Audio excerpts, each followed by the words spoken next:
ဒီဇလန်လေးကချစ်စရာကောင်းတဲ့ခွေးလေးတစ်ကောင်ကြောင်းပါဆက်ပိုင်းမှာတော့သူ့ခင်ကပုံမှန်ခွေးစာတွေစားပေကွန်တွေကျွေးရကနေဆက်တာပေါ့ခွေးလေးကလည်းအဲ့ဒီရတာကိုအရန်ကြိုက်သွားပါတယ်နောက်ရက်တွေမှာတော့စပါတက်တီနာချုပ်ပြောင်းဘူးပေါက်ပေါက်နဲ့ပီဇာဆက်တဲ့ကျမ်းမာရေးနဲ့မညီညွတ်ပေမဲ့ရတာရှိတဲ့အစားအစာမျိုးစုံကိုခွေးလေးကပျော်ပျော်ပါးပါးစားတောက်ခဲ့ပါတယ်ဒါပေမဲ့တရက်မှာတော့ထူးထူးခြားခြားသူ့ခင်ကအတီးရွက်တွေကျွေးလာပါတယ်ဘလောက်ပဲလှလှပပပြင်ဆင်ပေးထားပါစေခွေးလေးကတော့မစားချင်ပါဘူးမိကြ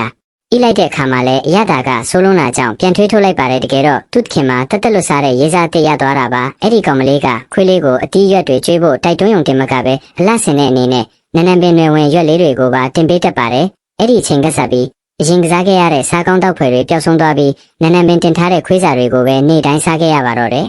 အချိန်တော်ကြာပြီးတဲ့နောက်တရက်မှာတော့သူ့ခင်ကအရင်လိုပဲအစားအသောက်မျိုးစုံနဲ့အိမ်ကိုပြန်ရောက်လာပါတယ်အကြောင်းရင်းကတော့သူ့ရေးစားနဲ့လမ်းခွဲလိုက်လို့ပါခွေးလေးကတော့သူ့စိတ်ကြိုက်အစားအစာတွေပြန်စားရလို့အရန်ပျော်နေပေမဲ့သူ့ခင်ကတော့နန်းနန်းပင်ရွက်လေးကိုကင်ပြီးဝမ်းနေနေတာကိုသတိထားမိသွားပါတယ်